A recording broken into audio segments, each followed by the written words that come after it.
All right, guys, before we get started today, are there any questions over any of the assignments thus far? There's only been two. 71731.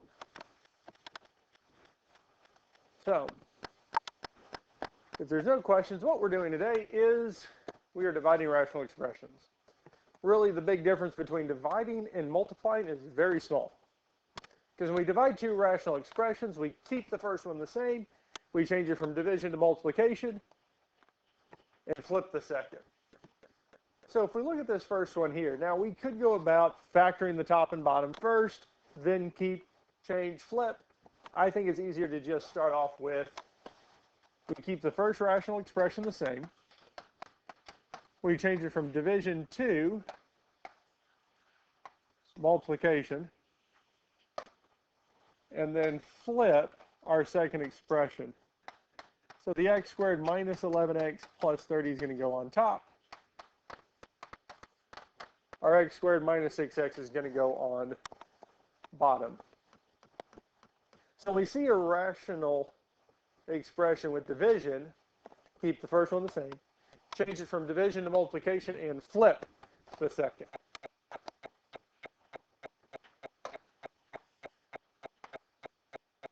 And after we do that, now it's going to be the exact same as what we did last week with multiplying two rational expressions. That's the only big difference. Keep, change, flip, treat it like multiplication.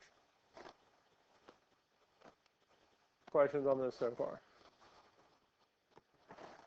Now, as we look at this here, 7x, since it's a single term, there's nothing we can do with it. It's just 7x.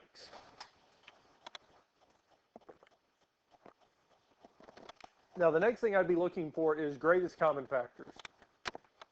If one of the other three expressions has a greatest common factor, might as well factor it out first. Well, with 2x minus 10, 2x and 10 have a greatest common factor of 2 that we can factor out. Now, if we factor the 2 out of 2x, we just get x, and when we factor the 2 out of 10, we get 5. So we factor the 2 out of 2x minus 10, we get 2 times x minus 5. X squared minus 6x also has a greatest common factor between those two terms, and it would be x, because both x squared and 6x have an x in common with both of them. And if we factor the x out of x squared, we just get x. And when we factor an x out of 6x, we get 6. Questions on this so far? Now that brings us to the last polynomial we need to factor, which is our x squared minus 11x plus 30. Now there is no greatest common factor between these three terms, and the biggest indicator of that is the fact that x squared does not have a number in front of it other than 1. 30 does not have a variable attached to it. So there is no greatest common factor there. So we'll set up our two parentheses with 3 spaces. And since the third term is positive, the signs are the same and match the sign of the middle term. So we'll have negative and negative. Factors of x squared are x and x. And our factors of 30, 1 and 30, 2 and 15, 3 and 10, 5 and 6. Now we need to figure out which ones we want to try first.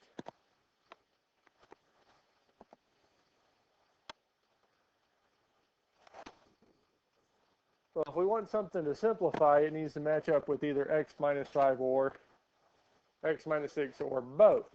And since 5 and 6 are one of the factors, if x minus 5 times x minus 6 work to be the factors of x squared minus 11x plus 30, then we would indeed have something that simplifies on top and bottom. And we can multiply through and check and make sure this works.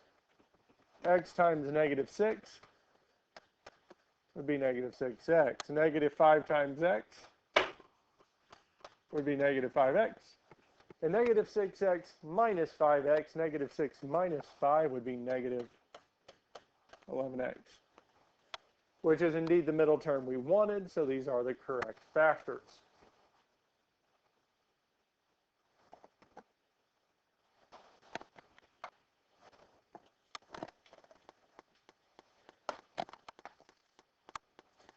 Questions on how we got to this point here?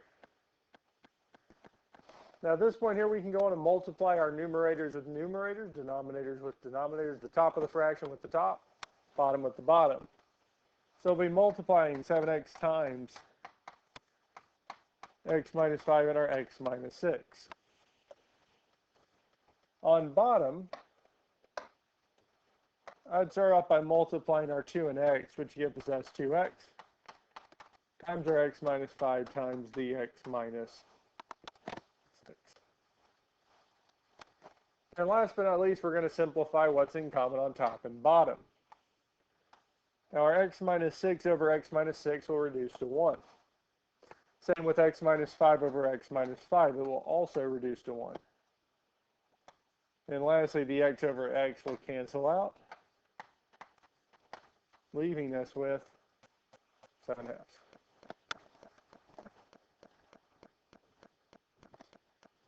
Questions on this here?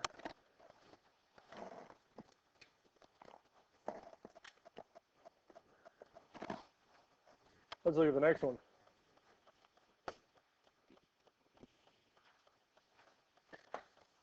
So just like the one before it, the first thing we want to do, we're dividing two fractions, so we need to keep, change, flip. We want to keep the first rational expression the same.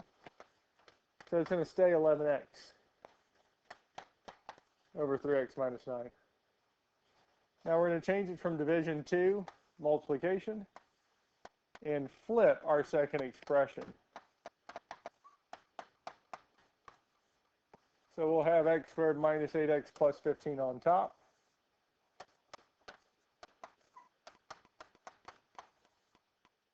And on bottom, we'll have the x squared minus 5x. So we keep the first rational expression the same. We change the operation from division to multiplication and flip the second term. Now, before we officially multiply them together, it's going to be nice to factor all three spots. And again, the first place I'd start at is 11x. Since it's a single term, there's only one of them, it would just be 11x. If we look at the bottom of it, 3x minus 9 is their greatest common factor between 3x and 9. Well, there is, and it is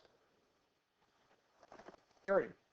3 is in common with 3x and 9, because if we factor 3 out of 3x, we get x. And when we factor 3 out of 9, we get 3. Now, we could go to next to factor x squared minus 8x plus 15. But I think the x squared minus 5x is a little bit nicer in that it just has a greatest common factor of x. Because if we factor an x out of x squared, we get x. Factor an x out of 5x, we get 5. So factoring an x out of x squared minus 5x tells us we have x times x minus 5.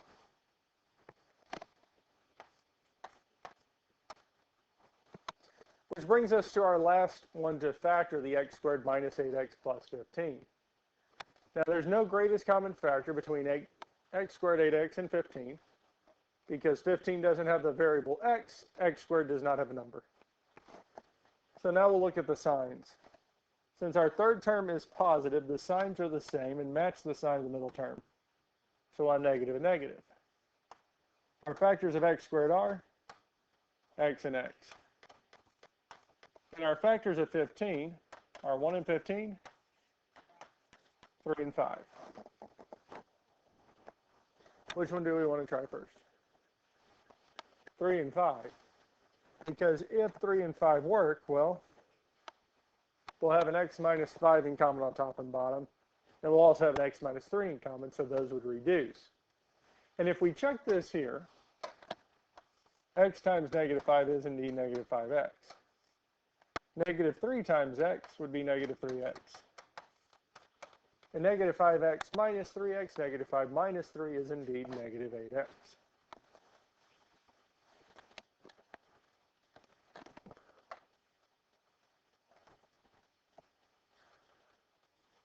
Now we had a similar setup with the first one, but do we already have something in common on top and bottom in one of the two fractions? Yes. Because there's nothing saying at this point I can't say the x minus 5 over x minus 5 reduces to 1, because it will. And we can do that at this point, which will mean less to simplify later. Because by factoring the x minus 5 over x minus 5 out in the step before multiplying, we just are left with 11x times x minus 3 on top. On bottom, we're going to multiply the 3 and x and multiply by x minus 3, which at this point here, they would cancel.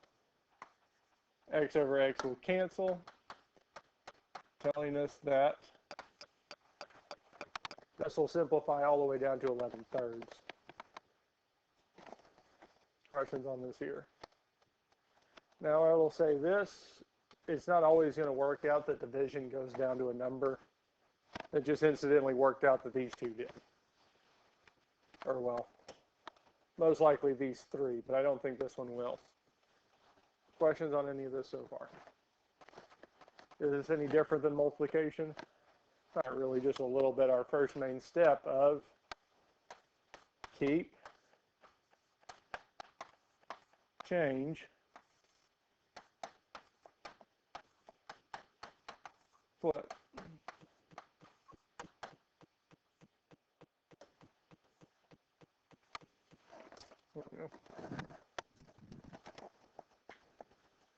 Because after we keep, change, flip, we're just going to do the same thing we've been doing before. Because I'd start off with just the 4x. It doesn't factor, it doesn't simplify. Our 5x minus 20 has a greatest common factor of 5. And if we factor the 5 out of 5x, we just get x. And when we factor the 5 out of 20, we get 4. Now our x squared minus 2x has a greatest common factor of x. And if I factor the x out of x squared, we are left with x inside. Same if we factor the x out of 2x, we're left with 2. Again, just like before, that's giving us a good hint at what it might be. Might not necessarily tell us exactly what it is, but it might get us close. Because on top, the third term is positive, so our signs are the same and match the sign in the middle term, so negative and negative. Factors of x squared, only set we have are x and x.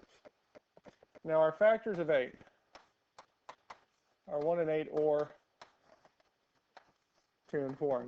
Yes, we're going to use 2 and 4 because if we want something simplified, that's the only set that will.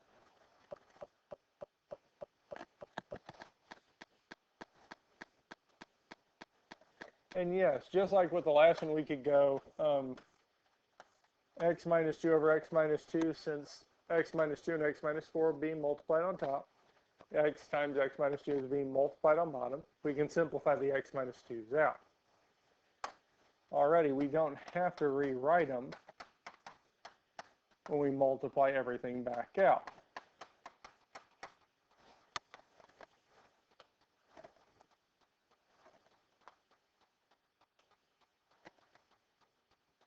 And incidentally, just like with the last one, the x minus 4 and x minus 4 will cancel. X and x will cancel, telling us that this reduces to 4/5.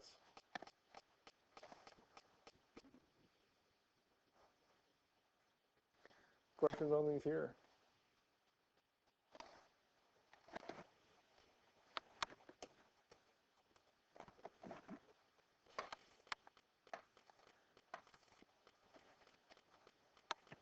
A squared minus 1 over a squared minus 4 divided by 2a minus 1 over a minus 2.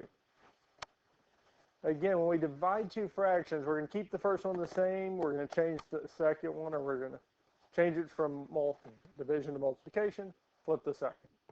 Keep the first one the same, so the first one's still going to stay 4a squared minus 1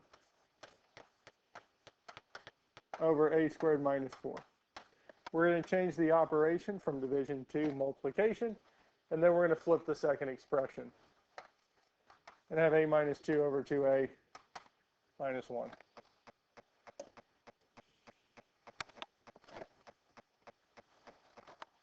Now we need to factor the numerators and denominators, the tops and bottoms. Now our a minus 2, the expression is going to stay a minus 2. Same with 2a minus 1. A minus 2, 2a minus 1, they don't have a greatest common factor in either set of parentheses, so there's nothing we can do there. And they're degree 1, so there is no factoring that takes place.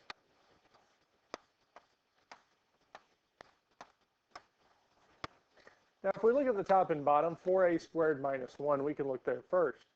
Now, because we have two terms being subtracted, there's a good chance it's a difference of perfect squares, different of two squares. And we know that for sure because a square, 4a squared, hinting at that. Now, if it is that, we'll have plus and minus. Well, 4a squared would be 2a times 2a, because 2 times 2 is 4. So 2a times 2a is indeed 4a squared. And 1, well, what times itself is 1 is just, well, 1. So we get 2a plus 1 times 2a minus 1. In a similar fashion, our a squared minus 4, well, a squared is going to be a and a. As we just said, 4 is 2 and 2. So a squared minus 4 is, again, another difference of perfect squares, telling us that we have a plus 2 times a minus 2.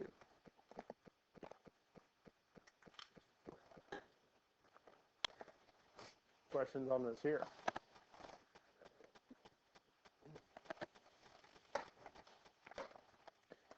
Now we need to multiply them together. And realistically, we don't have any monomials, so I can just kind of connect the two instead of having to rewrite it. Because we could do that and say a minus 2 and a minus 2 cancel. 2a minus 1, 2a minus 1 cancel, leaving us with what? 2a plus 1 over a plus 2. If we do want to rewrite it and have everything on top, 2a plus 1 times 2a minus 1 times a minus 2 over a plus 2 times a minus 2 times 2a minus 1, we can simplify out like we just did. We'll get to the same questions on this here.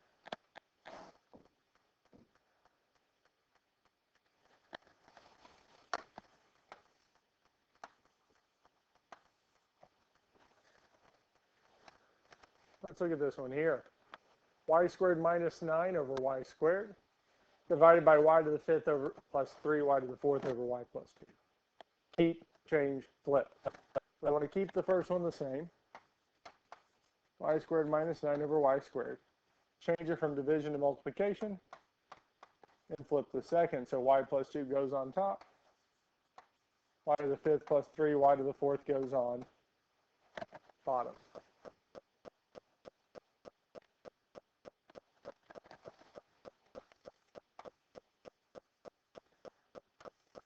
Now we need to factor. Well, our y squared term on bottom is by itself. There's nothing we can do with it. We'll fill it back in. What else doesn't change?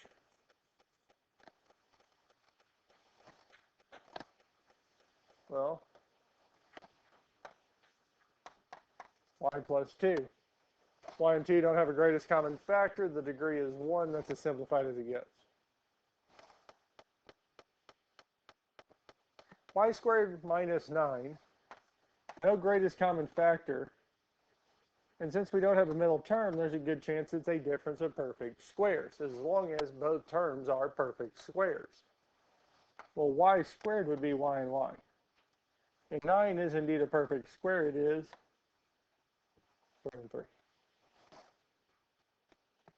So y squared minus 9 is indeed a difference of perfect squares. It factors the y plus 3 times y minus 3. And lastly, we have y to the 5th plus 3y to the 4th. Now with this here, there is a greatest common factor of y to the 4th power in common with both terms, because they both have y, and the smallest exponent attached to the y is 4. So we can take y to the 4th out. We can factor it out. And if we factor out y to the 4th from y to the 5th, we remove 4 away from the 5. We just have 1, so just y. And with our 3y to the 4th, the y to the 4th term will factor out completely. Now at this point here, we can do the same crossing method that we did before. Put them on the same expression and say y plus 3 and y plus 3 cancels, leaving us with y minus 3 times y plus 2 on top. Now on bottom, we can't say that it's y squared times y to the 4th. They are like bases. They're being multiplied together. So we will have to simplify that out. And y squared times y to the 4th is what? Y to the 6. Because we multiply like bases, we have to add the exponents.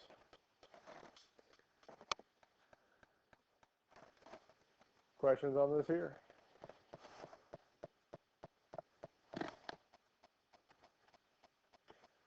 Questions on anything we've done so far? I mean, we can make the problems harder, quote unquote harder. It's not so much actually making them harder, it's just requiring more factoring. But I think we feel comfortable, especially with the process that we're doing here, yes? In that case, I'm not going to make y'all get through those there. Let's look at this here. So let's dive right into it. Keep the first one the same. Change it from division to multiplication. And flip the second. Well, wait, what's on bottom of this second expression?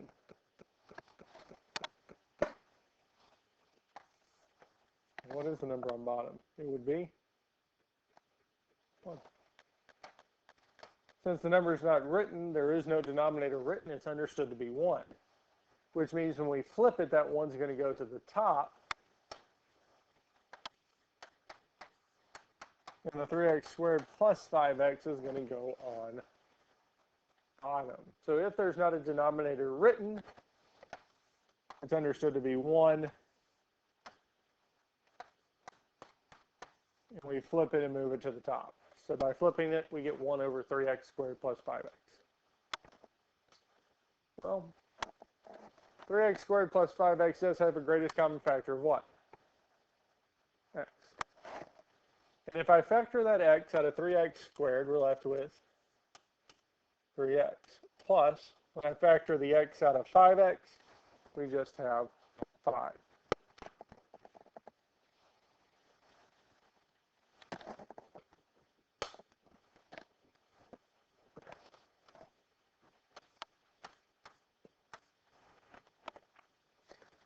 Now the only thing we have left to factor here is 6x squared plus x minus 15. Now since the 15 is negative, our signs are opposite. Now it also seems like there should be a greatest common factor. And yes, 6 and 15 does have a greatest common factor of 3 in common. But because the middle term is 1x, no greatest common factor across all 3. Now we need to find the factors of the first and third terms. First term 6x squared. Well, the x squared part of it, we would have x and x. Factors of 6 are 1 and 6 or 2 and 3. Now again, if we're going to have something in common on top and bottom, it might be helpful if we had 3x plus 5. So I'll put the 3x with the plus, 2x with the minus. Factors of our third term, factors of 15. We have 1 and 15 or 3 and 5. Well, that's helpful because if the factors of 15 are 3 and 5, we can set it up so that we do have 3x plus 5 times 2x minus 3. And we can check and make sure this works. Because if this does give us a middle term of positive 1x, we have the correct factors. Now 3x times negative 3 would be negative 9x. 5 times positive 2x would be positive 10x. And negative 9x plus 10x, 10x minus 9x, 10 minus 9 is positive 1. So those are the correct factors that we wanted. Which means when we multiply the top, 3x plus 5 times 2x minus 3 times 1 would just give us this here. On bottom, our 4x squared times x. We still have the 4, but x squared times x would be x cubed times our 3x plus 5. Showing us that we have 3x plus 5 in common on top and bottom. Telling us that our bottom expression is just 4x cubed. On top, we're left with the expression 2x minus 3. Now, it would be very tempting at this point to try to simplify the 2x and 4x cubed, but the 2x and negative 3 are stuck together. There's nothing we can do there. And we can make sure of it because if 2x and 3 had a greatest common factor, we could factor it out and simplify there. But 2x and 3 do not, so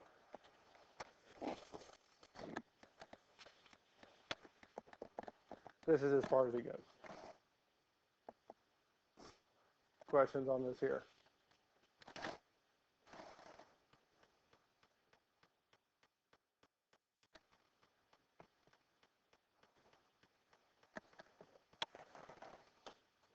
We'll look at one last one and then we'll be done for the day.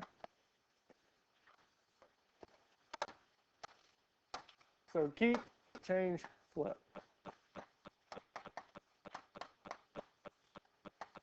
So we're going to keep the first one the same. We're going to change it from division to multiplication, then we're going to flip the second expression. The one's going to go on top. And 2x squared plus 5x would go on bottom.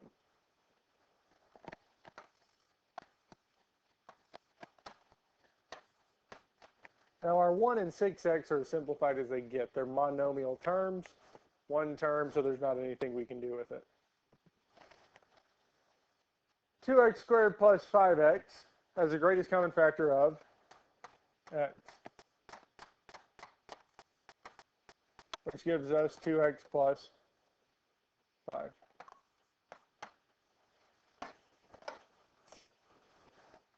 So we can factor the x out. Factoring the x out of 2x squared gives us 2x.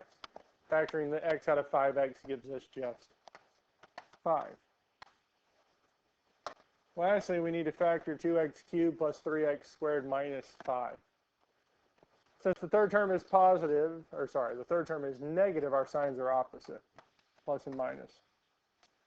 Now, the factors of 2x squared, well, x squared would be x and x. Our factors of 2 are 2 and 1. And if we want something to match up, it looks like the 2x needs to go with the plus. So we get something matching up with 2x plus 5. Now the factors of the third term, factors of 5 are 5 and 1. Again, by that same logic, we want to put the 5 with the 2x to get something that matches. Now we can verify and make sure this does work. 2x times negative 1 would be negative 2x. Positive 5 times x would be positive 5x. And negative 2x plus 5x, negative 2 plus 5 would give us positive 3x.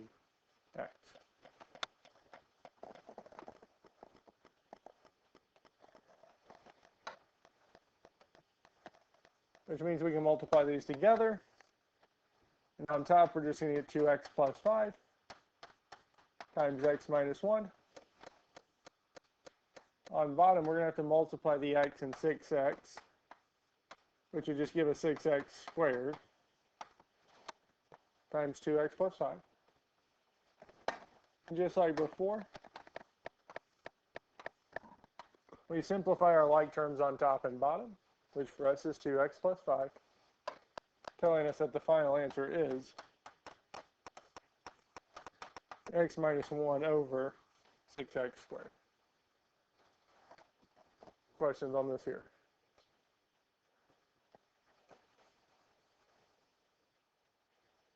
questions on any of this so far? All right.